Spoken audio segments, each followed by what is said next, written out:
ప్రభు బలలో పాల్పొందక మునుపు పరిశుద్ధ లేఖనంలో నుండి మనకి అతి పరిచయమైన వాక్య భాగమును చదువుకుందాం. రోమేల్కి రాసిన పత్రిక 12వ అధ్యాయం. రోమేల్కి రాసిన పత్రిక 12వ అధ్యాయం మొదటి 2 వచనాలు 142వ పేజీ. రోమేల్కి రాసిన పత్రిక 12వ అధ్యాయం 142వ పేజీ మొదటి 2 వచనాలు నేను చదువుతాను. మీ వాక్య భాగాలు మీ బైబిల్లో జాగ్రత్తగా చూసుకునండి. కాబట్టి సహోదరులారా, పరిశుద్ధమును దేవునికి అనుకూలములైన ఉన్న సజీవ యాగముగా మీ శరీరములను ఆయనకు సమర్పించుకొనుడి. దేవుని వాత్సల్యమును బట్టి మిమ్ములను బతిమాలుకుంటున్నాను. ఇట్టి సేవ మీకు యుక్తమైనది. మీరు ఈ లోక మర్యాదలను అనుసరింపక దేవుని చిత్తము ఏదో పరీక్షించి తెలుసుకున్నట్లు మీ మనస్సును మారి నూతన మగుట వలన రూపాంతరము పొందుడి. ప్రభు సహాయం కొరకు చిన్న ప్రార్థన చేసుకుందాం. ప్రేమ కలిగిన మా తండ్రి, ఈ వందనాలు సూత్రాలు తెలుస్తున్నాం. చదవబడిన లేఖన భాగమును మీరు విరిచి మా అందరికీ వడ్డించవలసిందిగా వేడుకుంటున్నాం. ప్రభా, నీ ద్రాక్షలో నీకు జత పరివారిగా, నీ వ్యవసాయంలో నీకు జత పరివారిగా వాక్యం అనే పరిగి ఏరుకోవడానికి సరైనంత కృపం అందరికీ దయచేయండి. ప్రభు, నీవు నిత్య జీవము మాటలు గలవాడు.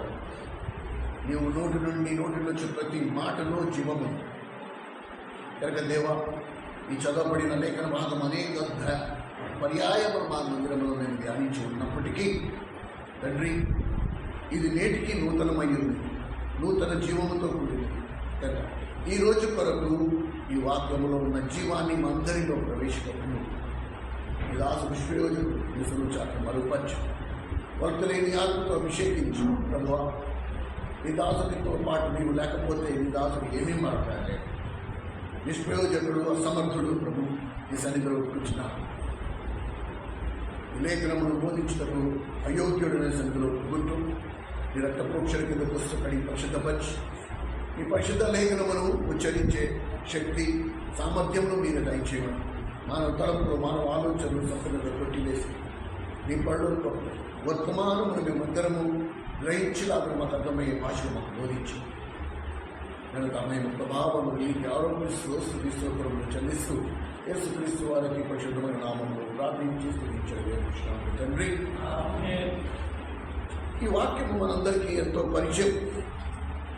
ఇందులో గమనించండి, మాటలో తీవ్రత లేకపోతే పౌలు బతిమాలుకోవడం వరకు రాడు. ఎప్పుడు మనం బతిమాలుకుంటాము అంటే ఆ మాట చాలా ప్రాముఖ్యం. ఎదుటి వ్యక్తి వినకపోవటం వలన, వినకపోతే భయంకరమైన శాశ్వతమైన నష్టాన్ని ఎదుర్కోవాల్సి వస్తుందని చెప్పి ఇప్పుడు బతిమాలుకునే స్థితిలోకి వచ్చేసాం. చెప్తే ఇంక వినే స్థితిలో లేదు, ఇక బతిమాలుకోవాల్సిందే. వాడు కాళ్ళు పట్టుకునో గడ్డం పట్టుకునో ఎలాగో అలాగా. ఇంగ్లీష్లో ఈ మాట ఎలా రాస్తుందో తెలుసా? ఆయన అడుక్కున్నాడు. పౌలు రోమీ విశ్వాసులను అడుక్కున్నాడు. He begged. ఒక్కొక్కరి దగ్గరికి చేతులు చాచి అడుక్కున్నాడు.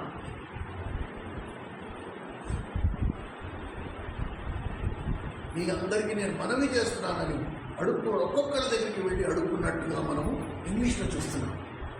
ఇంగ్లీష్ బైబిల్కి తెలుగు బైబిల్కి తర్జుమాలో చాలా పదాలు మారిపోవటం వలన గ్రీకు భాషలో ఉండే సరైన అర్థము మన వరకు చేరుట్లో కొద్దిగా తప్పే. ఇక్కడ ఇంకొక మాట నేను మనం ధ్యానం ప్రారంభించిన ముందర మీకు తెలియపరచాల్సింది ఏంటంటే, అనుకూలములైన అనే మాటకు యాక్సెప్టబుల్, ఇంగ్లీష్లో ఏం రాస్తుంది, అంగీకారయోగ్యమైన అనే పదం పాడబడింది. అయితే ఇక్కడ మనం గమనించండి, ప్రభువు బలలో పాల్పొందక మునుపు ఇందులో మనము అయోగ్యంగా పాలు పొందుట వలన వ్యక్తిగతంగా మనమే నష్టము తెచ్చుకోవడమే కాకుండా ఈ అయోగ్యంగా పాలు పొందటం వలన మనతో పాటు ఆ నష్టాన్ని మన కుటుంబానికి కూడా తీసుకొస్తున్నాం. అందుకని మన జీవితాలలో అనేక పర్యాయములు మనము ఎదుర్కొంటున్న పరిస్థితులకు అసలు సమాధానాలు ఉండవు. ఎందుకు నా జీవితంలో ఇలా జరుగుతుంది, దానికి సమాధానం లేదు.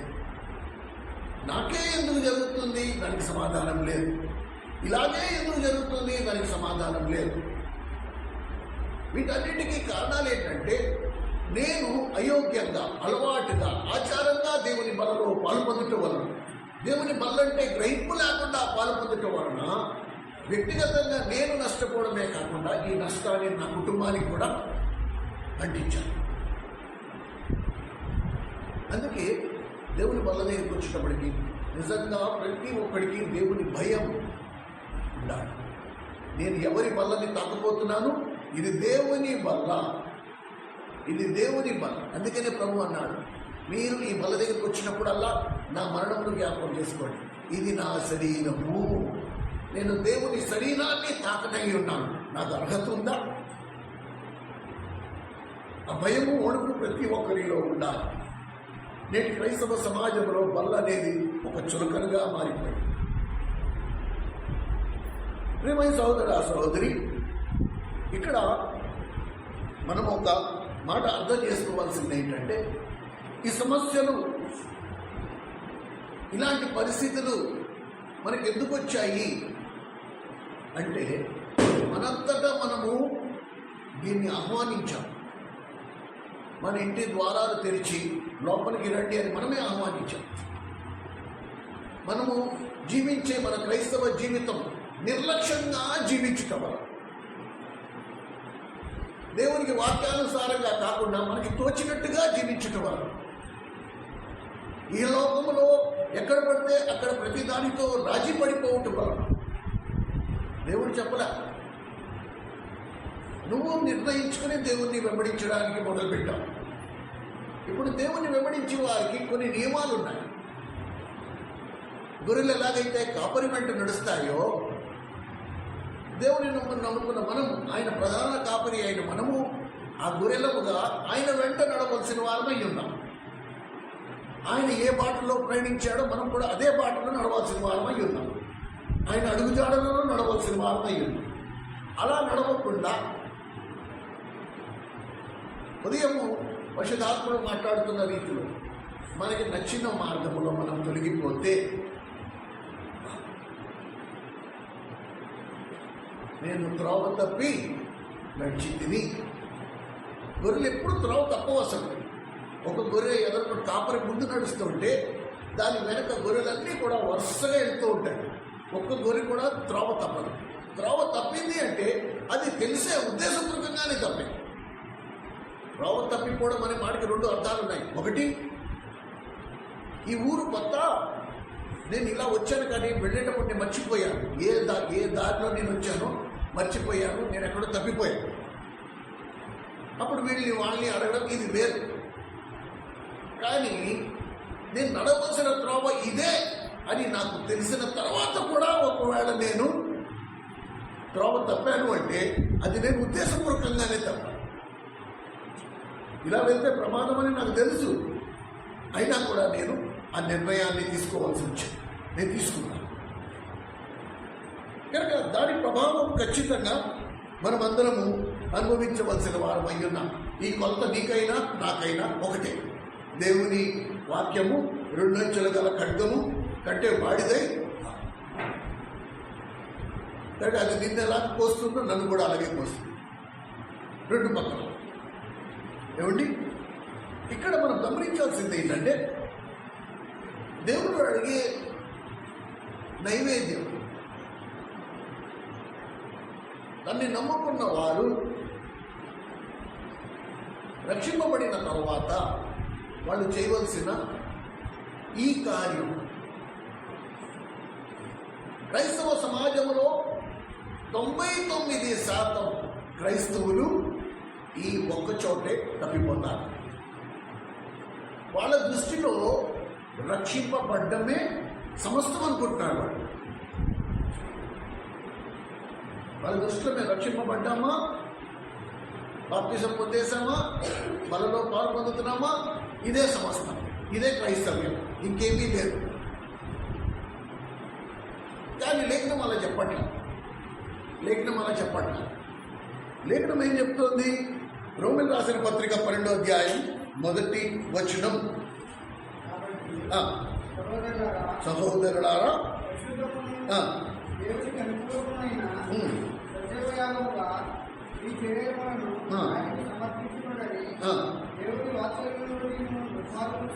ఎందుకు బతిమాలుకోవాలండి?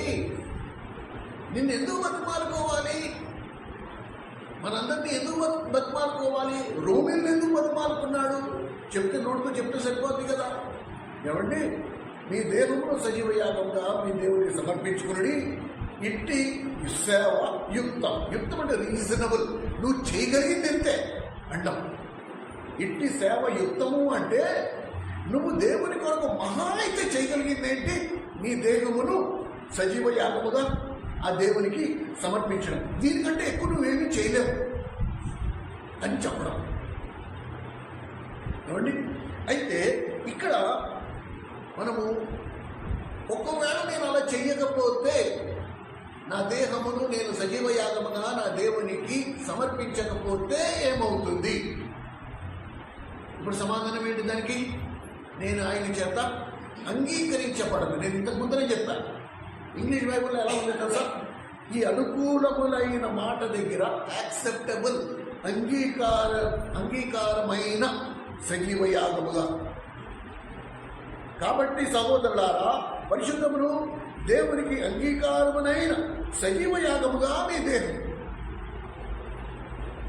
ఒకవేళ నా దేహాన్ని సజీవ యాగముగా అంటే నా దేహాన్ని నేను దేవునికి బలిగా అర్పించకపోతే నేను దేవుని చేత అంగీకరించబడను అనే మాటకి అర్థం. అందుకే పౌలు బతిమాలుకుంటున్నాడు, దేవుని ప్రజల్ని పౌలు బతిమాలుకుంటున్నాడు. రక్షణ ఒకటే సమస్తము కాదు. నో, రక్షణ తర్వాత రెండోది నువ్వు వచ్చే ఎక్కడికి రావాలా? బలిపీఠం దగ్గరికి రావాలి. నీ శరీరీచ్ఛలు, నీ శరీరాశలు, నీ శరీర కోరికలు, వీటన్నిటిని నువ్వేం చేయాలంట? బలివ్వాలి. వీటన్నిటిని నువ్వు త్యాగం చేయాలి. నీ దేహమును సజీవ యాగముగా నీ దేవునికి సమర్పించుకోవడం అనే మాటకు అర్థం ఏంటి? ఈ దేహానికి ఉన్న సమస్తాన్ని నేను దేవునికి ఇవ్వాలి, దేవుని కొరకు బలి చేయాలి. అది ఆరాధన. అనేక సార్లు ఇలా చెయ్యట్లో ఉన్న గొప్ప ఆశీర్వాదాలు ఏంటో అవి తెలియకయే చాలా మంది క్రైస్తవులు రక్షణ వరకు వచ్చి అక్కడ ఆగిపోతున్నారు. దానికంటే తర్వాత స్టెప్, మీరు ప్రత్యక్ష గుడారం యొక్క నమూనా అని ఒకసారి జ్ఞాపకం చేసుకోండి. ప్రత్యక్ష గుడారంలో 4 పక్కల మూసివేసి ఉంది, 4 పక్కల దడుంది, ఒకే ఒక ద్వారం ఉంది. ఆ ద్వారమే యేసుక్రీస్తు ప్రభువు. యేసుక్రీస్తు ప్రభువు ద్వారము గుండా ప్రవేశించేవాడు నిత్య జీవము గలవాడు అని రాసింది బైబిల్. మనం గతంలో మొన్న మీటింగ్స్లో కూడా మనం ధ్యానిస్తూ వచ్చాం. ఆ ద్వారము పేరు యేసుక్రీస్తు ప్రభు. అనే ద్వారము ద్వారా వచ్చేవాడు రక్షింపబడతాడు. ఇప్పుడు రక్షింపబడిన వాడు ప్రత్యక్ష గుడారంలో రెండో స్టేజ్లో ఏముంది?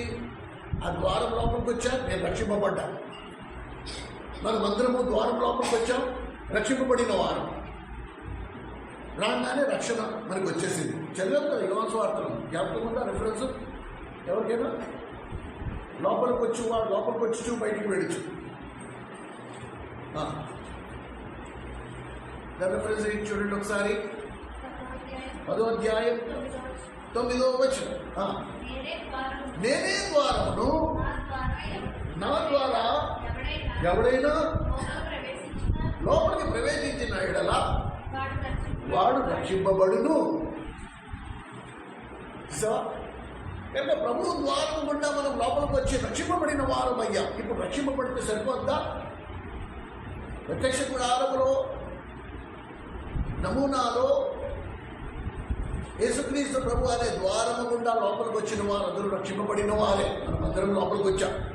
లోపలికి వచ్చిన తర్వాత రెండో మనకి ఎదురొచ్చేది ఏంటిది? బలిపీఠం. ఏమండి, ఈ బలిపీఠము గుండా వెళ్తేనే మనము 3వ దగ్గరికి, 4వ దగ్గరికి, 5వ దగ్గరికి, ఇవన్నీ ఒక్కొక్క స్టేజీ. ప్రియమైన సహోదరి, మీకు చాలా విచిత్రం వేస్తుంది ఈ మాట వింటే. పాత నిబంధన కాలంలో ప్రభు బల్ల దగ్గరికి రావడానికి దాదాపు 4-5 స్థాయిలు ఉన్నాయి. ఒక్కొక్క స్థాయిలో ఒక్కొక్క అనుభవం. ద్వారం గుండా ప్రవేశించడం ఒక అనుభవం, అది రక్షణ అనుభవం. ద్వారం గుండా ప్రవేశించిన తర్వాత బలిపీఠము దగ్గర మన జీవితాలు, మన శరీరాలను బలిగా అర్పించుకోవడం, ఇది 2 అనుభవం. ఇలాగా మనం గమనిస్తే ఒక్కొక్క అనుభవాల గుండా మనం వెళ్ళిన తర్వాత చివరికి ఎక్కడికి వస్తాము? ప్రభు బల్ల దగ్గరికి వస్తాం. ప్రభు బల్ల తర్వాత ఏముంది? అతి పరిశుద్ధ స్థలం. దేవుడు సజీవమైన దేవుడు ఉన్న సింహాసనానికి ఆ బల్లకి మధ్యలో ఇంకేమీ లేదు, ఒక అడ్డు తెర తప్ప. అంటే ఆ బల్ల దగ్గర వరకు రావాలంటే ఇవన్నీ నువ్వు దాటుకుంటూ రావాలి, ఇవన్నీ నువ్వు అనుసరించుకుంటూ రావాలి, ఈ నియమాలు. ఈ కొత్త నిబంధన కాలంలో మనకి చాలా సులభమైపోయింది. అందుకనే ప్రభు బల్లనే భయము ఎవరికి లేకుండా అయిపోయింది. అందుకనే ప్రభు వల్లనే ఆసక్తి ఎవరికి లేకుండా అయిపోయింది. అందరి దృష్టిలో అది గోధుమ పిండితో చేసిన ఒక రొట్టె, ఆ గ్లాస్లో ఉండేది ద్రాక్షరసం. చాలా సంఘాలలో మీటింగ్ అయిపోయిన తర్వాత వాళ్ళు ఎవరు కదా, ఇవాళ వస్తారు లేదనుకుంటా, చప్పగా ఉంది అని ఒకళ్ళు రొట్టె పెన మీద నుంచి మర్చిపోయారు అనుకుంటా, మాడిపోయిందని ఒక్కడి నోటంట ఇది దేవుని శరీరం అనే ఆలోచన రాదు. ఎందుకంటే వాడు అనుభవంలోకి రాలేదు. ఫస్ట్ ఆఫ్ ఆల్ ఏమండి, ఈ మాట ఎందుకు చెప్తున్నానంటే నేను కనుక ఆ బలిపీఠము మీద ఆ అనుభవం కూడా నేను రాకపోతే నేను ఫస్ట్ దేవునికి అంగీకారం కాదు, I'm not acceptable to God. దేవునికి అనుకూలమైందే కాదు. అలాంటప్పుడు నేను పౌలు అందుకనే చాలా క్లియర్గా, ఇంత జీవితాన్ని నువ్వు జీవించిన తర్వాత నువ్వు ప్రభు చేత అంగీకరించబడిన పరిస్థితి నీకు వస్తే అది ఎంత భయంకరం. అందుకనే పౌలు అంటున్నాడు, నేను బతిమాలు వచ్చున్నా. ఇంత క్రైస్తవ జీవితాన్ని జీవించావు, ఒక్క మీటింగ్ కూడా మానకుండా వచ్చావు, దేవుని మందిరంలో అన్ని పరిచయంలో పాల్గొని పొందావు, కానీ ప్రయోజనం ఏంటి? చిట్ట చివరికి అక్కడికి వెళ్ళేటప్పటికి దేవుడు నిన్ను అంగీకరించట్లేదంటే, నువ్వు ఎవడన్నా తెలియదు అవతల పొమ్మంటే, ఎందుకు పౌలు బతిమాలుకునే పరిస్థితి వచ్చింది? ఎందుకు పౌలు ఆ మాట అంటున్నాడు? దేవుని వాత్సల్యంలో మిమ్మల్ని బతిమాలకు వచ్చున్నాను, ఇట్టి సేవ యుక్తము. రీజనబుల్ అంటే దీనికంటే ఎక్కువ నువ్వు ఏమీ చేయలేవు కూడా అని చెప్పడం అన్నమాట. ఇట్టి సేవ యుక్తం అంటే దీనికంటే అధికంగా నువ్వు ఏమీ చేయడానికి లేదు. మహా అయితే నువ్వు చేయగలిగింది ఇంతే. కనుక ఆ మొదటి స్థానంలో రక్షణ, అది మనం అందరం పొందాం. ఆ తర్వాత ఏంటి?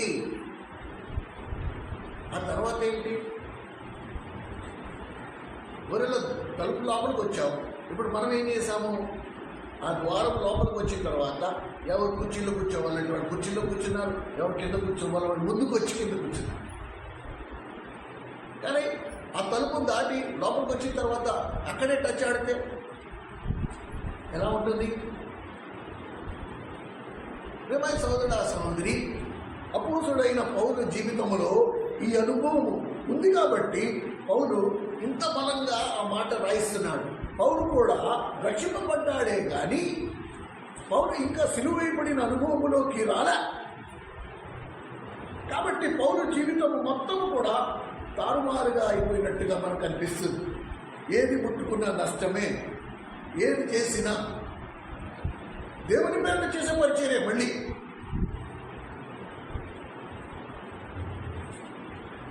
అందుకనే పౌలు ఏమని అరుస్తున్నాడు గట్టిగా, అయ్యో ప్రభువా, నేనెంత దౌర్భాగ్యుడను. ఎందుకు అలాగా ఆరోపణ ఎందుకు వచ్చింది? రక్షింపబడిన వాడు ఎంత ధన్యుడు. అలాంటిది పౌలు రక్షింపబడిన తర్వాత ఈ మాట అంటున్నాడు ఏంటి? అయ్యో దేవా, నేనంత దౌర్భాగ్యుడను. ఏమండి? కనుక మనము ఫస్ట్ సత్యాన్ని గ్రహించవలసిన మాట ఏంటంటే, మనమందరం రక్షింపబడ్డాము, ఇందులో సందేహమే లేదు. రక్షింపబడిన మనము ఎక్కడ తప్పిపోయాము అంటే, బలిపీఠం దగ్గరికి రావడానికి మనం ఎవరు ఇష్టపడట్లా. ఎవరు తమను తాము దేవునికి బలిగా అర్పింపబడడానికి ఇష్టపడట్లే. బలిగా అర్పించడం అనే మాటకు అర్థమేంటి? నా శరీరమందు నాకున్న కోరికలను నేను బలివ్వడం, నా శరీరమందు నాకున్న ఇచ్చలకు నేను బలివ్వడం, నా శరీరమందు నాకున్న అహానికి నేను బలివ్వడం, నా శరీరమందు నాకున్న అహంకారానికి బలివ్వడం, వీటికి నేను సిద్ధం కావట్లేదు. ఇవన్నీ లోక సంబంధమైనవి. ఈ లోకంలో బ్రతకాలంటే అవన్నీ అవసరం. కానీ దేవుడు ఏమంటున్నాడు? నువ్వు బతకాల్సింది లోకం కొరకు కాదు, నువ్వు బతకాల్సింది నా కొరకు. కాబట్టి ఇవన్నీ నువ్వు ఆ బలిపీఠం దగ్గర బలించుకుని, ఆ తర్వాత ఏమొస్తుంది? బలిపీఠం తర్వాత ఇత్తడి గంగాళం, నీళ్లతో నిండి ఉన్న ఇత్తడి గంగాళం. ఎప్పుడైతే నన్ను నేను బలించుకుని నేను ఇత్తడి గంగాళం దగ్గరికి వచ్చి కడగబడిన అనుభవంలోకి వచ్చి ఆ తర్వాత లోపలికి వస్తే అక్కడ దీపస్తంభం ఉంది, బంగారపు బలిపీఠం. అవి రెండు దాటి ఎదురుకొస్తే అప్పుడు దేవుని బల్ల, రొట్టెలతో ద్రాక్షరసంతో ఉన్న దేవుని బల్ల. ఇన్ని మెట్లు నేను ఒక్కొక్క మెట్లు దాటుకుంటూ ఇన్ని చోట్ల ఈ అనుభవాల గుండా నేను దేవుని దగ్గరికి రావాల్సిన పరిస్థితి ఉంది. ప్రియమైన సహోదరి, ఈ మాట ఎందుకు చెప్తున్నాము అంటే, ఒకసారి నేను రక్షింపబడి బాప్తిసం తీసుకున్న తర్వాత నేనేమనుకుంటున్నానంటే, అది మంచిదే.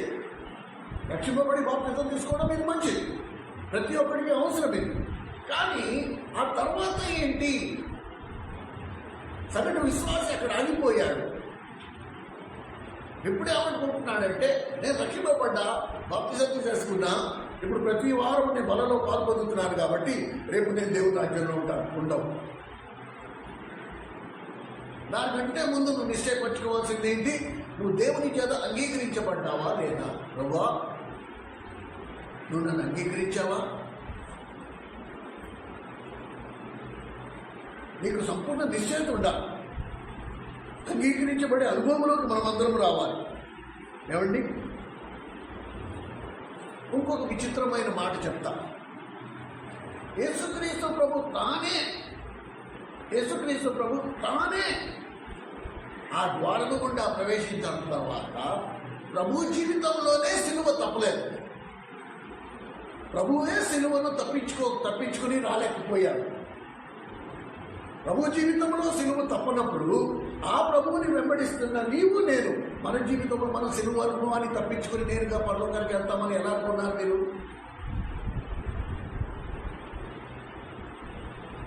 నీ వ్యక్తిగత జీవితంలో సిలువ అనుభవం లేకుండా మనం దేవుని రాజ్యానికి వెళ్తామనుకోవడం నిన్ను నీవు మోసపరచుకోవడమే కాకుండా, నిన్ను నీ కుటుంబాన్ని మోసపరచడమే కాకుండా నువ్వు దేవుని కూడా మోసపరచడానికి ప్రయత్నిస్తున్నావు. ఇది అందరికంటే దౌర్భాగ్యం.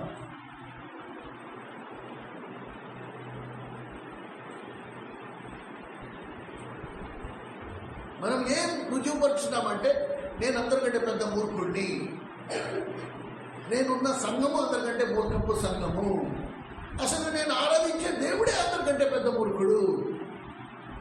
ఎప్పుడైతే మనం అయోగ్యంగా అనాలోచనంగా ప్రభు వలలో పాల్పొందుతున్నాము, అప్పుడు మనం ఇచ్చే సాక్ష్యం ఇదే. ప్రియమైన సహోదరి, నీకు వ్యక్తిగత సాక్ష్యము లేకుండా, వ్యక్తిగత అనుభవం లేకుండా, వ్యక్తిగత రక్షణ లేకుండా, వ్యక్తిగత పరిచర్య లేకుండా ఈ ప్రభు బల దగ్గరికి వచ్చే అర్హత నీకు నాకు లేనే లేదు. This is personal. ఏమండి? లేక ప్రభువే ఆ బలని తప్పించుకోలేనప్పుడు మనము ఆ బలని తప్పించుకుని నేరుగా దేవుని రాజ్యంలో పరలోకంలో ఉంటామనుకోవడం అనేది చాలా మూర్ఖత్వం. ఏమండి? కనుక నిజంగా నాకు దేవుడు కావాలి, ఆయన రాజ్యము కావాలి, నేను సదాకాలము నా ప్రభుత్వం ఉండాలి అనే ఆశ నాకుంటే నేనేం చేయాలండి? నా శరీరముతో కూడిన సకల ఇచ్ఛలను, నా స్వచిత్తాన్ని, నా అహంకారాన్ని, నా అహమును, వీటన్నిటినీ నేను బలిపీఠం మీద బలివ్వడానికి ఇష్టపడాలి. ఫస్ట్ నా సమస్తాన్ని, భూ సంబంధమైన ప్రతి దాని నుండి నేను బలివ్వబడడానికి ఇష్టపడాలి. ఏమండి? అయితే ఇక్కడికి వచ్చేటప్పటికీ ఏం జరుగుతోంది? ఈ పౌలు ఈ సత్యము తెలియకపోవటం వలన పౌలు ఇంకా గ్రహింపులోకి రాలే. అసలు సిలువ మర్మము గురించిన సంపూర్ణ గ్రహింపు పౌలుకి లేకపోవటం వలన పౌలు ఏం గమనించాడు అంటే, పౌలు జీవితంలో తనకి వ్యతిరేకమైన ఒక శక్తి పనిచేస్తుంది. పౌలు జీవితంలో తనకి వ్యతిరేకమైన ఒక శక్తి పనిచేస్తుంది. అందుకనే రోమిల్కి రాసిన పత్రిక 7వ అధ్యాయం, రోమిల్కి రాసిన పత్రిక 7వ అధ్యాయం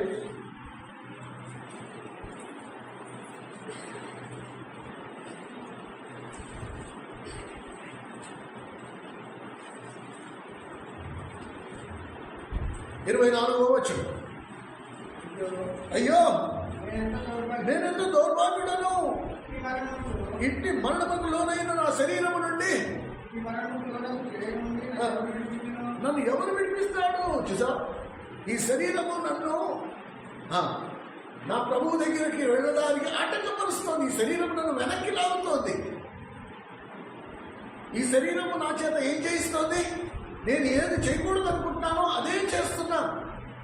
నేను ఎక్కడికి వెళ్ళకూడదు అనుకుంటున్నానో వెళ్ళకూడని చోటకి నన్ను ఈ శరీరం లాక్కు తీసుకెళ్తోంది. నాకు అర్థం అవ్వట్లే. ఇలా ఎందుకు నా జీవితంలో జరుగుతుందో నాకు అర్థం అవ్వట్లే. అందుకే నా ఏడుపు బిగ్గరగా కేటవేశాడు, అయ్యో నేనెంత దౌర్భాగ్యుడను, ఇది పాపం అని తెలుసు, కానీ నేను చేయకుండా మానలేకపోతున్నాను. నాలో నాకు వ్యతిరేకమైన ఒక శక్తి నా శరీరం ముందు పనిచేస్తోంది. నేను చేయకూడని పనులు నేను చేస్తున్నాను, నాకు తెలుసుంటే చేస్తున్నాను. ప్రియమైన సోదరుడా, సోదరి, ప్రతి క్రైస్తవుడు రక్షింపబడిన ప్రతి వారికి ఇప్పుడు వాడు దేవుని వాక్యము వెలుగులోకి వచ్చాడు కనుక వాడు ఏది చేయాలో ఏది చేయకూడదో వాడికి తెలుసున్నా కూడా వాడు దాన్ని చేస్తూనే ఉంటాడు. దానికి కారణం ఏంటి? బలిపీఠం దగ్గరికి ఇంకా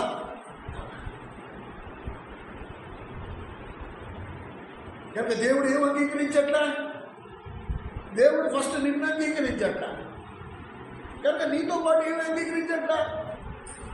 నువ్వు దేవుని మందిరంలో చేసిన పరిచర్య అంగీకరించట్లా, నువ్వు దేవునికి సమర్పించుకున్న సమర్పణ అంగీకరించట్లా. All everything is rejected. నిన్నే అంగీకరించినప్పుడు నీవన్నీ కూడా అంగీకరించట్లా.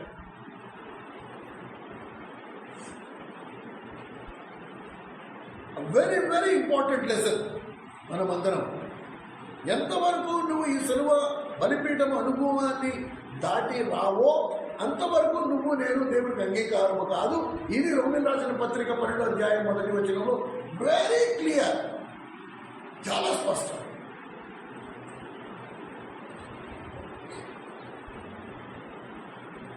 దీనికి అడ్డదారి లేవు, దీనికి వేరే మార్గాలు లేవు. ఒకటే మార్గం. ద్వారం గుండా నేను ప్రవేశించానా, నేను బలిపీఠం దగ్గరికి రావాల్సిందే. అక్కడ నన్ను నేను బలివ్వాల్సిందే. మీ దేహమును సజీవ యాగముగా, అంటే ఈ దేహంతో ముడిపడి ఉన్న అన్నీ కూడా నేను ఆ బలిపీఠం దగ్గర ఏం చేయాలి? యాగం చేయాలి. ఎందుకలా చెప్పాడు? అయ్యో ప్రభా నేను ఎంతో దౌర్భాగ్యున్నా ఎందుకన్నాడు? ఏమండి? ఎప్పుడైతే పౌలు ఆ పరలోకపు దర్శనాన్ని చూశాడో, ఎప్పుడైతే పౌలు దేవుని స్వరాన్ని విన్నాడో, ఏమండి, అప్పుడు పౌలుకి కళ్ళు తెరవబడ్డాయి. అవి ఎప్పుడైతే కళ్ళారా చూడగలిగాడో, దేవుని స్వరాన్ని చెవులారా వినగలిగాడో, అప్పుడు పౌలుకి అర్థమైపోయింది ఏంటి? అయ్యో నేను ఎందుకు ఈ బలిపీఠం దగ్గరికి ముందునే ఎందుకు రాలే, నేను గేట్కి ఈ బలిపీఠానికి మధ్యలో ఎందుకు తచ్చాడుతూ ఆగిపోయాను. ప్రియమైన సహోదర సహోదరి, నేటి క్రైస్తవ సమాజంలో 100కి 99 క్రైస్తవులు ఆ రక్షణ ద్వారము దగ్గర టచ్ ఆడుతూ జీవితాన్ని గడిపేస్తున్నారు. వాళ్ళు బలిపీఠం దగ్గరికి రావడానికి ఇష్టపడట్ల, తమను తాము బలిగా అర్పించుకోవడానికి ఇష్టపడట్లేదు. కారణం, ఆ పరలోకపు దర్శనం ఇంతవరకు వాళ్ళకి కలగల. ఎందుకు కలగలే? వాళ్ళకి కలగాలనే ఆశ కూడా లేదు, వాళ్ళకి చూడాలనే ఆశ కూడా లేదు.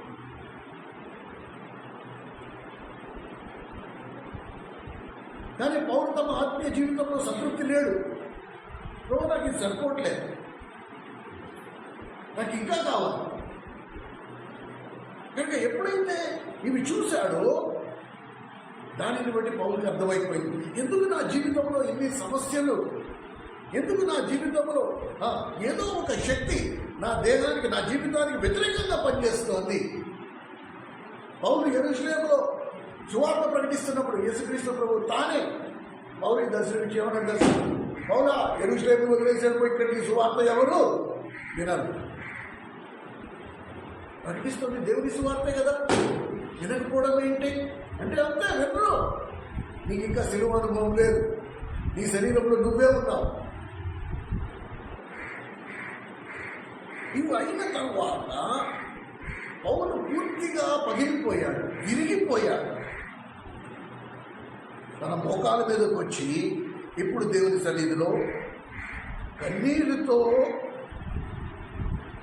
దేవునికి మొరపెట్టడం మొదలుపెట్టాడు. ఓ ప్రభువా, నాకు తెలియట్లేదు, నా జీవితంలో ఎందుకు ఇలా జరుగుతుందో నాకు అర్థం కావట్లే, నాకు వ్యతిరేకమైన శక్తి నాతో ఎందుకు పాపం చేయిస్తుందో నాకు అర్థం కావట్లే. ఇది పాపం అని నాకు తెలుసు, కానీ నేను దాన్ని చేయకుండా ఉండలేకపోతున్నాను. నా జీవితంలో నేను ఉన్నతమైన ఆత్మీయ అంతస్తుకు ఎదిగిపోవలసిన నన్ను పాపంలోకి లాగే శక్తి నా మీద బలంగా పనిచేస్తుంది. కనుక నా మీద కనికరపడు, నన్ను కనికరించు, నాకు కృప చూపించు. ఎప్పుడైతే దేవుడు పౌలు యొక్క పొరపాటును పౌలుకు చూపించాడో వెంటనే పౌలు దాన్ని సరి చేసుకుంటా మనము బైబిల్ గ్రంథంలో చూస్తాం. రండి ఎక్కడ? గలతీయులకు రాసిన పత్రిక 2వ అధ్యాయం 20వ వచనం. గలతీయులకు రాసిన పత్రిక 2వ అధ్యాయం 20వ వచనం.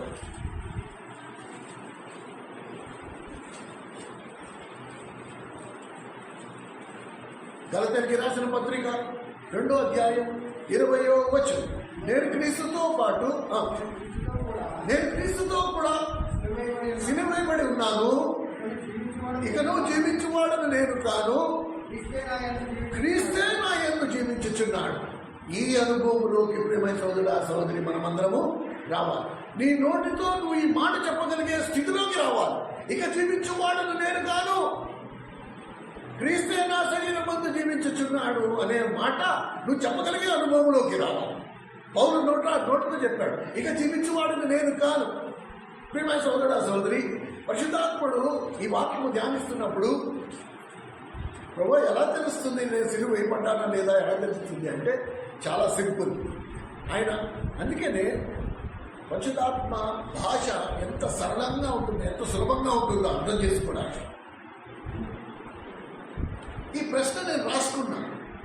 How do you know whether you have been crucified in Christ or not?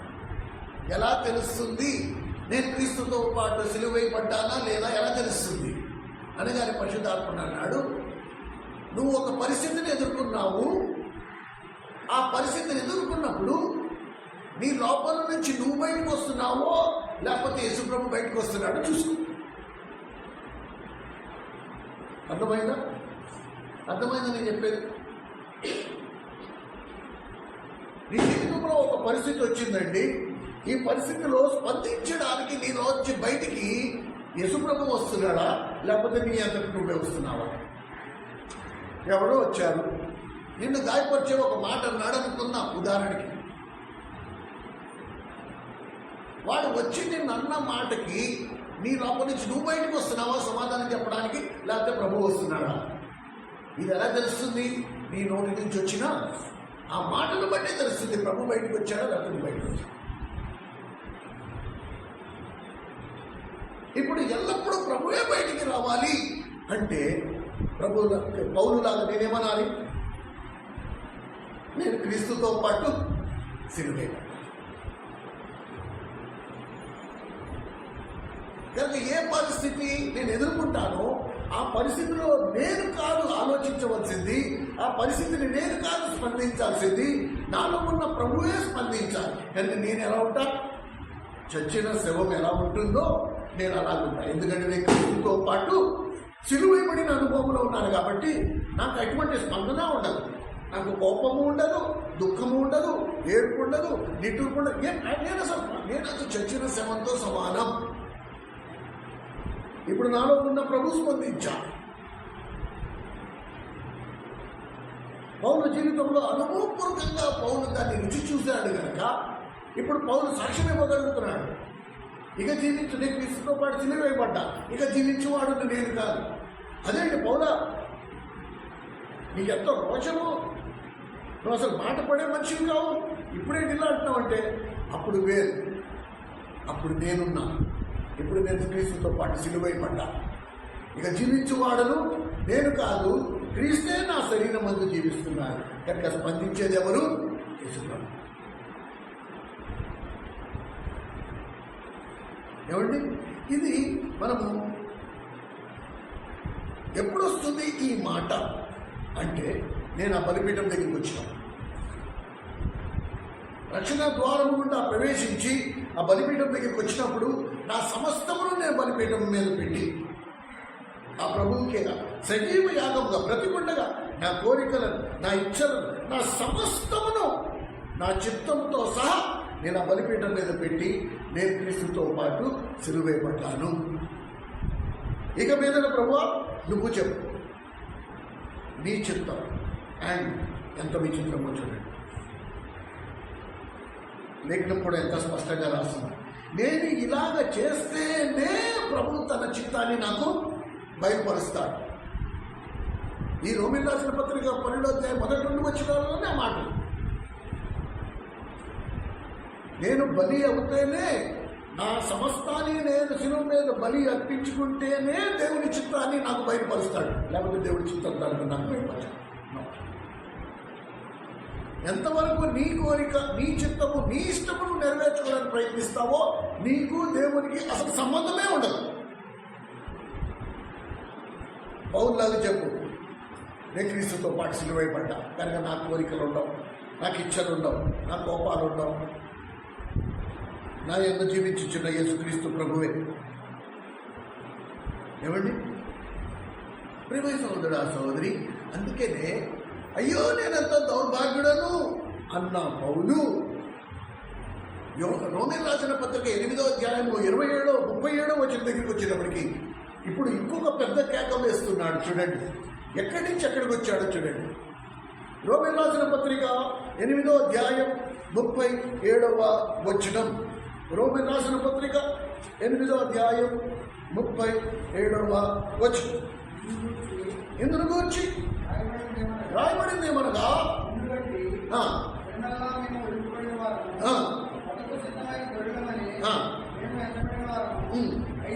అయినను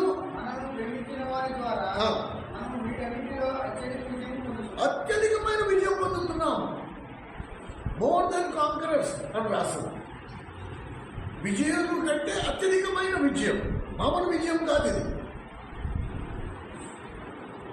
దినమెల్లా వధింపబడుతున్నప్పటికీ మేము విజయంలో. అదేంటి చాలా విచిత్రం కదా. ఇది దేవుని భాష. సమాజము చూస్తుంటే సమాజానికి ఎలా కనబడుతుంది, అరే వీళ్ళు రోజు రోజుకి వీళ్ళని అడగదొరుకుతున్నా సరే వీళ్ళేంటి ఇంత సంతోషంగా ఉన్నారు, ఇంత ఆనందంగా ఉన్నారు.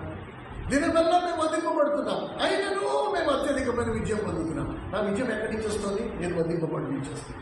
నా విజయం ఎక్కడి నుంచి వస్తుంది? నా సిలువ అనుభవం గుండా వస్తుంది.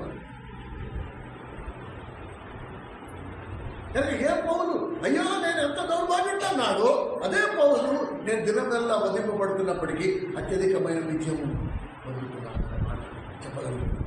ఎక్కడి నుంచి ఎక్కడికి వచ్చేసాడో చూడండి. ఏమండి ఈ కేక ఎప్పుడు వచ్చింది? ఎప్పుడైతే పౌలు తను తాను బలిపీఠం మీద అప్పగించుకున్నాడు, నేను క్రీస్తుతో పాటు సిలువైపడ్డాను అనే గ్రహింపులోకి వచ్చేసాడో ఇప్పుడు పౌలు భాష మారిపోయింది. ఈరోజు ప్రతి క్రైస్తవుడు ఆ బలిపీఠాన్ని తప్పించుకుని తిరుగుతున్నాడు. బలిపీఠం దగ్గరికి రావడానికి ఇష్టపడట్లేదు. ఎందుకు? తమ జీవితం మీద తనకున్న సమస్త అధికారాలను కోల్పోయే ప్రమాదం ఉంటుంది కాబట్టి. తనకి ఇంకా అధికారం కావాలి, తనకి ఇంకా పెత్తనం కావాలి, నేను రుజువుపరుచుకోవాలి. నీకు నీ రక్షకుడి మీద నమ్మకమైన ఉండాలి, లేకపోతే అనుమానమైన ఉండాలి. ఎవరికి రక్షకుడి మీద నమ్మకం ఉంటుందో వాడు తను తాను బలిపీఠం మీద బలివ్వడానికి వెనకాడు. ఎవరికి ఇంకా కొద్దిగా అనుమానాలు ఉన్నాయి, ఇంకా నేను చాలా చేయాలనుకుంటాడో వాడు ఆ బలిపీఠం దగ్గరికి రాడు. సమాజం చెప్పుకోవడానికి ఏముంది? ఇదిగో నేను ద్వారం గుండా లోపలికి వచ్చేసాను కాబట్టి నేను రక్షింపబడ్డావు కరెక్టే. కానీ దేవుని చేత అంగీకరించబడ్డం అనేది మరొక ఎత్తు. దేవుని రాజ్యంలోకి ఎలాగోలా చేరుతామండి, కానీ దేవుని చేత అంగీకరించబడ్డామా? ఈ ప్రశ్నకు సమాధానం వెతుక్కోవాలి. ప్రేమ సహోదర సహోదరి, ఎందుకు అపోస్తుడైన పౌలు బతిమాలుకుంటున్నాడు అని మనం చూస్తే, ప్రభు బల్ల ఈరోజు మనకి అలవాటుగా మారిపోయింది. ఏమండి,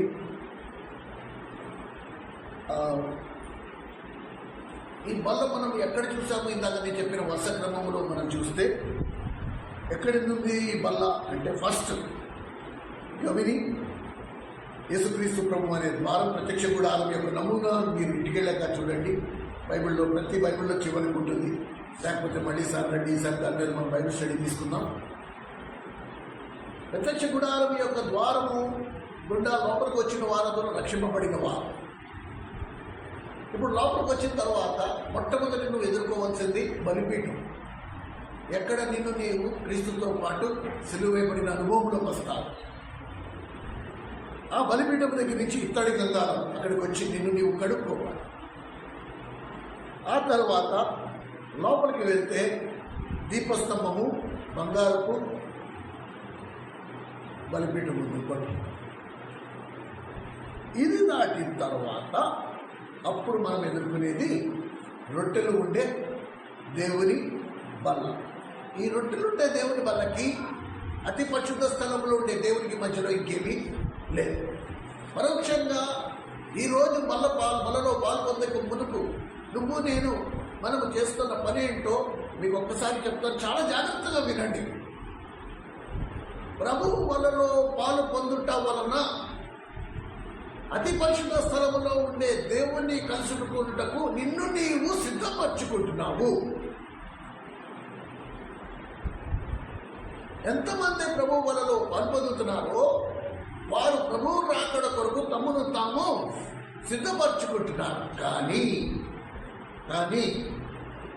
ద్వారము గుండా వచ్చిన వారు ఈ అనుభవాల గుండా దాటి రాకుండా నేరుగా ద్వారము నుండి బల్ల దగ్గరికి వచ్చిన వారిని దేవుడు అంగీకరించడు.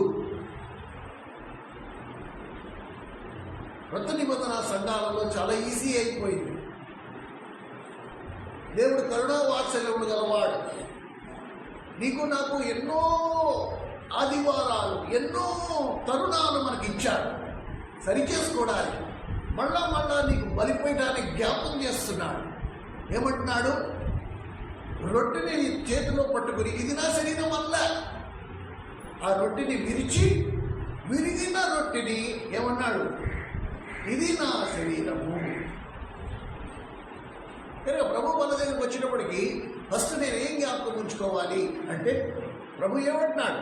నేను ఎలాగ సిలువలో మరణించి నా శరీరాన్ని నేను నల్లగొట్టుకుని విరగొట్టుకుని నీ చేతిలో ఇమిడేనంతగా నేను తగ్గించుకున్నాను, అలాగే నువ్వు కూడా నీ దేహమును నలగొట్టుకుని విరగొట్టుకుంటేనే కానీ నేను ఉన్న ఆ సింహాసనం దగ్గరికి నువ్వు చేరుకోలేవు. అందుకనే ఏమంటాడు? మీరు ఈ వలలో పాల్పొందుతున్నప్పుడల్లా నా మరణమును నేను ఎందుకు చనిపోయానో జ్ఞాపకం చేసుకున్నట్టుకై నేను వచ్చే వరకు దీన్ని చేయుడి. ఎందుకు ప్రభు వచ్చే వరకు నేను చేయాలి అంటే ఈ బల్ల నన్ను ప్రభువుని ఎదుర్కొంటకు సిద్ధపరుస్తుంది. ఒకసారి దాటి వచ్చేసా, బలిపీఠం గుండా నేను రాలే, పక్క త్రోవ నుంచి వచ్చేసా, కిటికీలోంచి దూకి లోపలికి వచ్చా. దాని గురించి కూడా బైబిల్లో రాసింది. ఈ ద్వారము గుండా రాకుండా కిటికీలోంచి దూకి లోపలికి వచ్చిన వాడు ఎవరు? ఈ మాట కూడా కనుక దేవుని దగ్గర చేరడానికి అడ్డి త్రోవలు లేవు. వాళ్ళు మళ్ళీ బయటికి ఎట్టివేయబడ్డాలి. ఏమండి? అయితే ఇక్కడ మనం గమనించాల్సింది ఏంటంటే ఈ పరిశుద్ధ బల్ల నన్ను అతి పరిశుద్ధ స్థలంలోకి వెళ్ళడానికి సిద్ధపరుస్తుంది. అండ్ దేవుని యొక్క వాత్సల్యం, దేవుని యొక్క కరుణ, దేవుని యొక్క కనికరము చూడండి, ఎన్ని వందల వేల అవకాశాలు, తరుణాలు నీకు నాకు దొరుకుతున్నాయి సరి చేసుకోవడానికి. ఇంకా ప్రభు అక్కడ రాలా. ప్రభు వచ్చినప్పుడు ప్రభు ఏం కోరుకుంటున్నాడంటే నువ్వు నేరుగా ఆయన సింహాసనం మీద ఆయన ప్రక్కన కూర్చోవాలి. ఇది ప్రభు ఆశ. కానీ భూమి మీద నీకున్న ఈ సమయంలో నీ చిన్న బుద్ధిహీనత, నీ చిన్న బలహీనత, ఈ లోక సంబంధమైన వాటికి నువ్వు నేను రాజీ పడిపోవటం వలన, ఈ లోక సంబంధమైన వాటితో నువ్వు నేను వ్యభిచరించుట వలన ఆ దివ్యమైన అవకాశము ఆయన కుడిపార్శ్వమున కూర్చుంటే ధన్యతను మనము కోల్పోతాం. దేవుని రాజ్యంలో ఉన్నామనే మాటే తప్ప ఆ దేవునికి నీకు ఎటువంటి సంబంధము ఉండదు. వేరికి దేవుని రాజ్యంలో ఉన్నామంతే. ఆయన్ని చూడలేదు,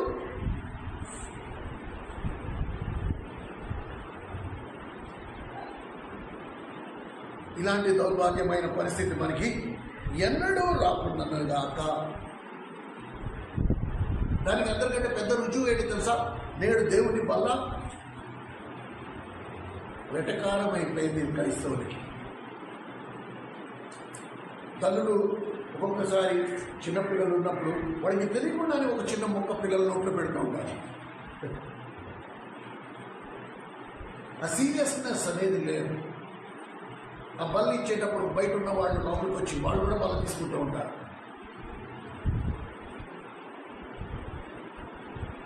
ఇది దేవుని శరీరాన్ని నేను తాకుతున్నాను, దీనికి నాకు అర్హత ఉందా లేదా, నేను చేయవలసినవన్నీ చేశానా, నేను దాటవలసినవన్నీ దాటుకుని వచ్చానా, అది వాక్యానుసారంగానే చేస్తున్నానా లేదా అనేది. అందుకనే పౌలు ఏమంటున్నాడు? నేను నిన్ను బతిమాలుకుంటే. ఎందుకు బతిమాలుతున్నాడు? నీకు ఒక మాట చెప్పనా? ఇది నీకు తెలియకపోతే నువ్వు నిజంగా ఎటువంటి ఆశీర్వాదాలకు నీకు అర్హత ఉందో అది నువ్వు కోల్పోయే ప్రమాదము నీకుంది కనుక కొరింథీయులకు రాసిన పౌలు ఏమన్నాడు తెలుసా? మొదటి కొరింథీయులకు రాసిన పత్రిక 12వ అధ్యాయం మొదటి వచనం. మొదటి కొరింథీయులకు రాసిన పత్రిక 12వ అధ్యాయం మొదటి వచనం.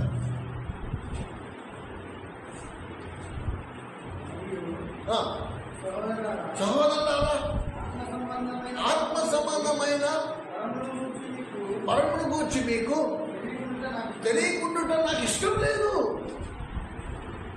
ఆత్మ సంబంధమైన పరమును గూర్చి ఏ విషయం కూడా మీకు తెలియకుండా ఉండుట నాకు ఏమాత్రం ఇష్టం లేదు. కనుక మీరు ప్రతి విషయాన్ని క్షుణ్ణంగా తెలుసుకోవాలి. ఏమండి? ప్రతి విషయాన్ని క్షుణ్ణంగా తెలుసుకోవాలి. ఎలా తెలుసుకుంటాము అంటే చూడండి, రోమీయులకు రాసిన పత్రిక 12వ అధ్యాయం 2వ వచనం.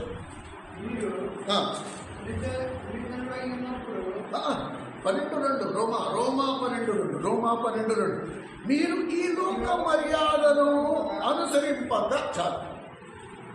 నేను ఎలా పరసంబంధమైన ప్రతి విషయాన్ని తెలుసుకుంటాను అనే ప్రశ్నకు సమాధానం. మీరు పరసంబంధమైన ఏ విషయమో మీకు తెలియకుండా ఉండుట నాకు ఇష్టం లేదన్నాడు పౌలు. అవునా పౌలా? అయితే ఎలా తెలుసుకోవాలి? నేను పరసంబంధమైన ప్రతి విషయాన్ని ఎలా తెలుసుకోవాలి అంటే రోమా 12:2 దాని సమాధానం ఉంది. చూడండి, మీరు ఈ లోక మర్యాదను అనుసరింపక, ఈ లోకంలో మిగతా క్రైస్తవులందరూ ఎలా ఉన్నారో వాళ్ళని అనుసరించద్దు. అనుసరింపక ఉత్తమమును ఈ అనుకూలమనే స్థానములో అంగీకారమునై మార్పలు, ఉత్తమమును అంగీకార యోగ్యమైన సంపూర్ణమై ఉన్న దేవుని చిత్తము ఏదో పరీక్షించి తెలుసుకున్నట్టు మీ మనస్సు మారి నూతన పౌటు వలన రూపాంతరం, మనలో రూపాంతర కార్యము జరగాలి. మనలో మార్పు అనేది జరగాలి ఖచ్చితంగా. ఇక జీవించువాడు నేను కాదు, నా యొక్క జీవించుచున్న యేసుక్రీస్తు ప్రభువే, నేను క్రీస్తుతో పాటు సిలువేయబడ్డాను అనే రూపాంతరము జరగాలి. The work of transformation has to be done in my life. అది జరగకుండా నేను ఎంత మందిరానికి వచ్చినా, ఎన్ని రాత్రులు ప్రార్థన చేసినా, ఎన్ని ఉపవాసాలు ఉన్నా దీనివల్ల ఒరిగింది ఏమో. ప్రేమైన సహోదరుడా సహోదరి, రోమీయులకు రాసిన పత్రిక 12వ అధ్యాయము 1-2 వచనాలలో మీరు వింటున్న మాటలు కేవలం కొండ శిఖరానికి ఉన్న ఒక అంగుళం మాత్రమే, కింద గోడంతుంది. ఇంకా తెలుసుకోవాల్సిన విషయాలు కూడా. అందుకనే పౌలు అంటున్నాడు, ఆ పరసంబంధమైన ఆత్మ విషయాలలో మీలో ఏ ఒక్క విషయము మీకు తెలియకుండా ఉండటం నాకు ఇష్టం. మీరు ముందుగానే ప్రతి అంశమును తెలుసుకున్న వారై, సంపూర్ణంగా సిద్ధపాటు కలిగిన వారై ఇప్పుడు ఏం చేయండి? ప్రభు రాకడ కొరకు సిద్ధపడండి. ఎలా? బలిపీఠము గుండా, ప్రతి అనుభవం గుండా దాటుకుంటూ ఆ ప్రభు వాళ్ళ దగ్గరికి రండి. ఈ ప్రభు వల్ల మిమ్మల్ని అతి పరిశుద్ధ స్థలం అనగా ప్రభు రాకడ కొరకు మిమ్మల్ని సిద్ధపరుస్తుంది. అలా చెయ్యని ఎడల రేపటి దినము మీరు మోసపోయే ప్రమాదం చాలా. దేవుని చేత మీరు అంగీకరించబడకుండా ఉండడమే సాతాను యొక్క ప్రధాన లక్షణం. అందుకనే ఈ లోకంలో ఏదో ఒక ఆకర్షణీయమైంది నీకు చూపించి నిన్ను మభ్యపెట్టి నీ గమ్యానికి, నీ గురికి నిన్ను దూరం చేస్తాను. ఈ ప్రమాదము మనం ప్రభు రాకడ వరకు పర్యంతము మనకి వచ్చి ఉంటుంది. ఏ క్షణమైనా సరే నేను తప్పిపోయే ప్రమాదం మనకి. అందుకని ప్రభు హెచ్చరించాడు. కొరింథీయులకు రాసిన పౌలు అన్నాడు, తాను నిల్చున్నానని తలంచు వాడు పడిపోకుండా జాగ్రత్తగా చూసుకునేవాడు. ప్రియమైన సహోదరుడా సహోదరి, ఈ 12:2లో ఏమండి పౌలు అంటున్నాడు, ఈ సిలువ అనుభవం గుండా వస్తే నీకు వచ్చే సామర్థ్యత ఏంటో తెలుసా? నీకు దొరికే సామర్థ్యం ఏమొస్తుందో తెలుసా? నువ్వు దేవుని చిత్తాన్ని ఇట్టే తెలుసుకుంటావు. చదవండి, 12వ అధ్యాయం 2వ వచనం. మీరు ఈ లోక మర్యాదను అనుసరింపక ఉత్తమమును అంగీకార యోగ్యమైన సంపూర్ణమై ఉన్న దేవుని చిత్తము పరిచితా. నేను ఎప్పుడైతే ఈ లోక మర్యాదను అనుసరించకుండా ఉంటానో దేవుడు తన చిత్తాన్ని స్పష్టంగా నాకు బయలుపరుస్తాడు. నాకు ఈ లోకం తూకం కాదు, నాకు దేవుడే కొలత. నా ప్రభు మాటే నాకు దేశ వహిస్తా. మిగతా వాళ్ళు ఎలా ఉన్నారో వాళ్ళని బట్టి నేను నా క్రైస్తవ జీవితాన్ని జీవించను. నా ప్రభు నాతో ఎలా ఉన్నాడో దానిని బట్టి నేను జీవిస్తాను. ఏమండి,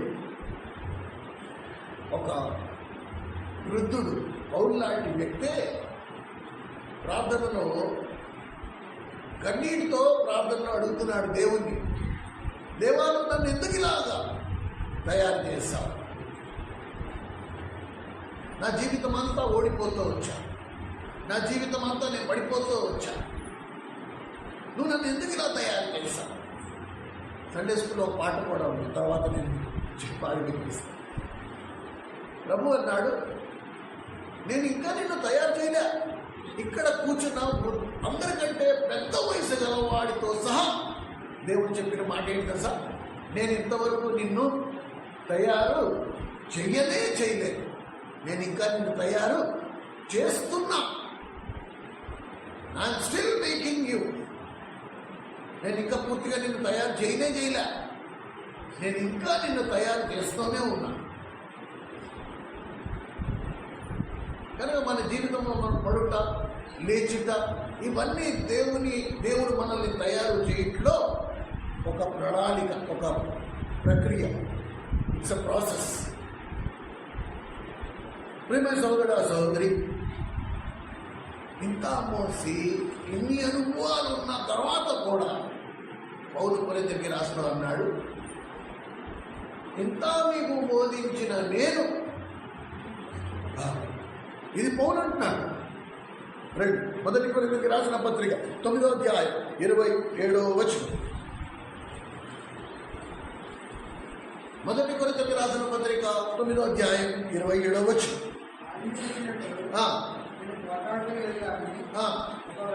ఒకవేళ ఇతరులకు ప్రకటించిన నేను నేనే ప్రశ్న అయిపోతానేమో. చూసా,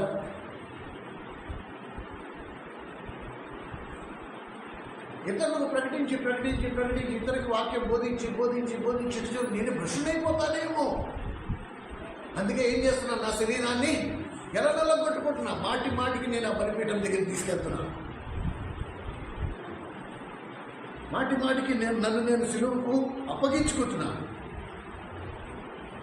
ప్రియమైన సహోదరుడా సహోదరి,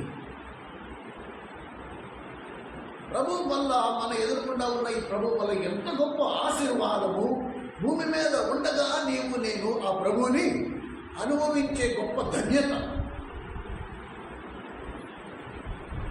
ఆయన శరీరాన్ని తాకే గొప్ప ధన్యత, ఆశీర్వాదం, ఆయన్ని సేవించే గొప్ప ఆశీర్వాదం ప్రభు మన కొరకు ఈ ఏర్పాటు చేసి పెట్టాడు. కానీ ఇదే వాళ్ళను నిర్లక్ష్యపరిచిన వాళ్ళు చాలామంది మీకు జ్ఞాపకమే ఉంటారు.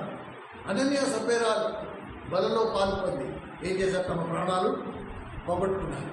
ఆకాను, ఇవన్నీ మనం ధ్యానించాం, ఎప్పుడు మర్చిపోవద్దు. ఆకాను అయోగ్యంగా బలలో పాల్పొంది ఏం పోయాడు, తానే కాదు తన మొత్తం వంశాన్ని మరణానికి గురి చేశాడు. కనుక ఈ మధ్యాహ్నం కాల సమయంలో ప్రియమైన సహోదరుడు పౌలు అందుకేనే బతిమాలుకొనుచున్నాను అనే మాట వాడు. ప్రభువు పట్ల నాకున్న వాత్సల్యతను బట్టి మిమ్మల్ని బతిమాలుకుంటున్నా, అట్టి దౌర్భాగ్య స్థితి మీకు రాకూడదు. ఏ విషయము మీకు తెలియకుండా ఉండకూడదు. ఈ అన్ని విషయాలు మీరు ముందుగానే తెలుసుకుని దాని ప్రకారంగా మిమ్మల్ని మీరు సిద్ధపరచుకోవాలి. ఆ సిద్ధపాటుకి కావలసినవన్నీ దేవుడు సమకూర్చాడు.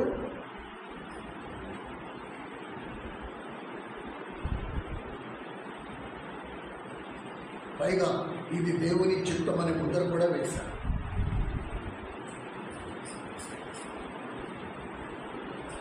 దేవుని చిత్తం తెలుసుకోవాలి అంటే దాని పద్ధతి రోమా 12 ఈ లోక మర్యాదను అనుసరింపక మనం గడిపే రోజులే లోకంలో గడుపుతున్నాం.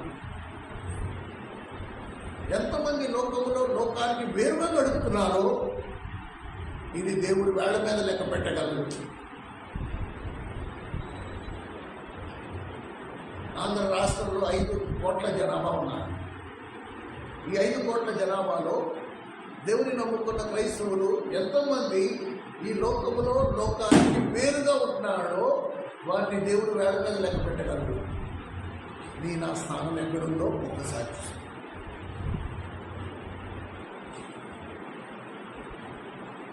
ఇది చాలా ప్రమాదం అని ప్రభువులు అక్కడ సమీపిస్తున్న కొలది ఆయన బల్ల మరింత చులకనైపోతుంది. దేవుని ప్రజలకు దేవుని బల్ల అంటే భయం పోతుంది. ఎవరి నోటంట ఆ కేక వినపడట్ల. ఈరోజు క్రైస్తవ సమాజంలో అయ్యో నేను ఎంత దౌర్భాగ్యుడను అనే కేక వినపడట్ల.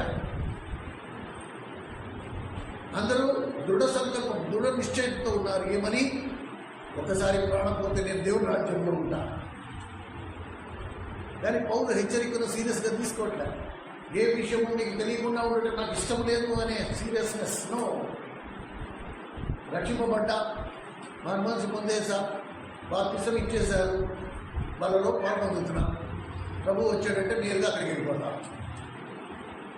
మరి బలిపీఠం సంగతి ఏంటి? బలిపీఠం ఏంటి?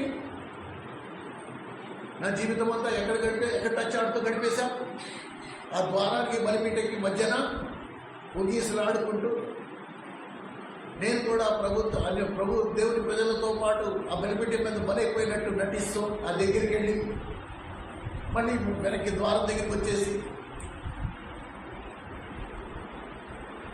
నావన్నీ నా దగ్గరే ఉంచుకుంటూ వాటిని అనుభవిస్తూ వాటితో వ్యభిచరిస్తూ ప్రభు వచ్చినప్పుడు ప్రభు నేను రెడీ అంటే అప్పుడు నీకు ఉండవలసిన పరిశుద్ధతను ఎక్కడి నుంచి తీసుకొస్తాం? మనం అపవిత్రం అయితే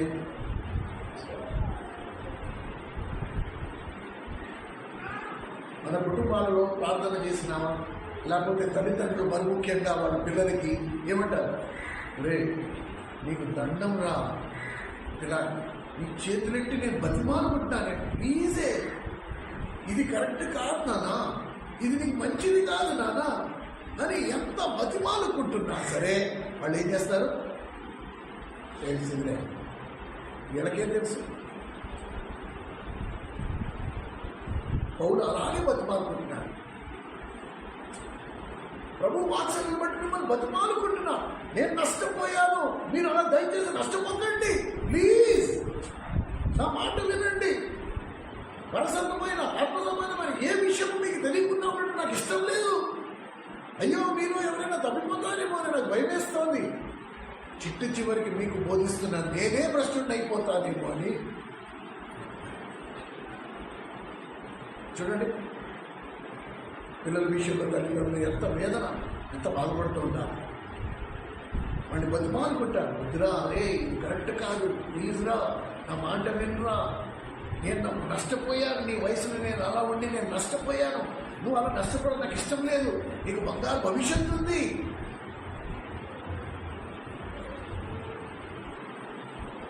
వాళ్ళు అది నేర్చుకో.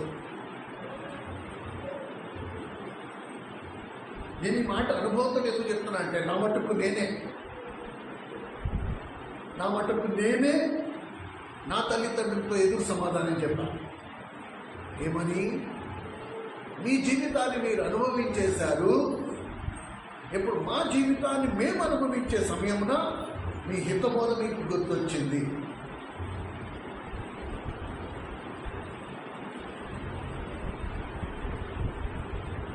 కనుక మీరు ఎలాగైతే తప్పిపోయి మీరు నష్టపోయి మమ్మల్ని కని ఇలా మా కళ్ళెదుకుండా మీరు ఉన్నారో, మేము పొద్దుపోయి మేము నష్టపోతాం. అంటే మా అమ్మ నాన్న ఆరోగ్య తర్వాత నుంచి ఎప్పుడు అది నన్ను ఎక్కడి వరకు తీసుకెళ్ళిపోయింది? మా కన్నీరు, మా అమ్మ ఏడుపు, మా నాన్న గర్తింపు, ఇన్ని చేసినా సరే నేను వినకుండా వాళ్ళకి ఎదురు సమాధానం చెప్పి మీ జీవితాన్ని మీరు ఎంజాయ్ చేసినప్పుడేమో లేదు, ఇప్పుడు మా టైం వచ్చేటప్పటికి నేను నష్టపోతాను. ఈ హితబోధలా మాకు తెలియదేంటి? మీలాగా అనుకున్నారేంటి? మేము చదువుకున్నాం. ఇన్ని మాటలు చెప్పిన నేను తీసుకున్న నిర్ణయం నన్ను ఎక్కడికి తీసుకెళ్ళి తెలుసా? తాగుడికి బానిసలు చేసేస్తాను, మత్తు పదార్థాలకి దుర్వ్యసనాలకు నన్ను బానిస చేసింది.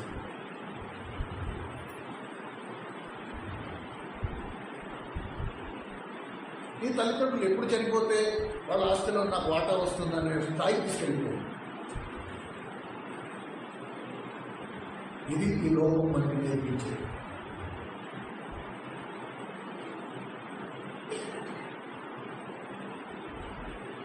యుక్త కాలంలో తల్లిదండ్రులు చనిపోయారు. ఆ తర్వాత దేవుడి దర్శనం వచ్చింది. యేసుక్రీస్తు ప్రభుని కలుసుకునే ధన్యత కలిగింది. రక్షింపబడ్డా, మారుమనసు పొందా, దేవుడు ఉన్నతమైన స్థాయికి ఎదిగింపజేశాడు. కానీ ఇప్పుడు వాళ్ళని క్షమాపణ అడగడానికి కానీ, నేను ఎంతో బాగున్నానని వాళ్ళకి చూపించడానికి కానీ వాడి లోకంలో లేకుండా అయిపోయాను. సో ప్లీజ్ యవనస్తులు, మీకు నేను చేతులెత్తి జోడించి మిమ్మల్ని బతిమాలను, మీ తల్లిదండ్రుల మాటకు లోబడి ఉండండి. వాళ్ళు మీ క్షేమం కోరువారు. ఈ లైఫ్ ఎంజాయ్మెంట్ అనుకోకండి. తల్లిదండ్రులకు వ్యతిరేకంగా వెళ్ళిన వాడు ఎవ్వడూ వర్ధిల్లలేడు. ఇది లేఖనం చెప్తుంది, నేను చెప్పట్లా. మీరు భూమి మీద దీర్ఘాయువు కలిగిన వారైనట్లు మీ తల్లిదండ్రులను సన్మానించి వారిని దయలేడు. మనం ఏది విత్తుతామో ఆ పంట వస్తాం. కర్మం అన్నీ వెంటాడుతూ వస్తుంది. ఇవాళ బాగానే ఉంటుంది, ఇవాళ లైఫ్ బాగానే ఉంటుంది. ప్రసంగికారుడు ఏమన్నాడు తెలుసా? 8వ అధ్యాయం 11వ వచనంలో, దుష్కార్యమునకు కలుగు శిక్ష శీఘ్రముగా కలుగకపోవుట చూచి మనుషులు బుద్ధిపూర్వకంగా పాపము చేశారు. వాళ్ళ కళ్ళతో చూశారు. మనం చేసింది పాపమే అయితే మనకి ఎంతవరకు శిక్ష ఎందుకు రాలే? వాళ్ళు చూసి వాళ్ళకి పాపము శిక్ష రాదని చూసి వాళ్ళు బుద్ధిపూర్వకంగా ఇంకా అనేక పాపాలు చేసుకుంటూ వెళ్ళిపోతారు. ప్రేమ సోదరు ఉంది. ఇలాగే పౌరులాగే నేను కూడా కన్నీటితో మిమ్మల్ని బతిమాలుతున్నాను. తండ్రి స్థానంలో ఉన్నవాడు బతిమాలుకోవడం తప్ప ఇంకేమి చేయడు. ప్రభువు పట్ల నాకున్న వాత్సల్యమును బట్టి మిమ్మల్ని బతిమాలుకుంటున్నాను. పౌలు కూడా బతిమాలుకున్నాడు. మీ దేహం సజీవ యాగముగా మీ శరీరానికి ఉన్న ఇచ్చలతో పాటు కోరికలతో పాటు క్రీస్తుతో మిమ్మల్ని మీరు సిలువ వేసుకోకపోతే మనము దేవుని చేత అంగీకరించబడము. We are not accepted by God. ఈ మత్తయి సువార్త 7:22లో ఉన్న వారందరూ దేవుని రాజ్యానికి చేరిన వారు. మీరెవరో నాకు తెలియదు అనేసాడు. వాళ్ళందరినీ బయటికి పెట్టేశాడు. ఇంత జీవించిన క్రైస్తవ జీవితం ఒకవాడు నాకు ఆశీర్వాదం తీసుకురాకపోతే అది వృధా, వేస్ట్. దేవుని మహాప్రేమ ఆ ఎదుర్కొన్న మనల్ని మన జీవితాన్ని సరిచేసుకునే ఒక ఏర్పాటు చేసి పెట్టాడు. ఇప్పటికీ దేవుడు కట్టి వచ్చాడు. ప్రాణం ఇంకా శరీరంలోనే ఉంది. ఆ బల్ల దగ్గర నేను ఒప్పుకొని నా జీవితాన్ని సరిదిద్దుకుని ప్రభు కొరకు నా శరీరం ప్రభుత్వ పాటు నేను సిలువైపోయిన అనుభవంలోకి వచ్చి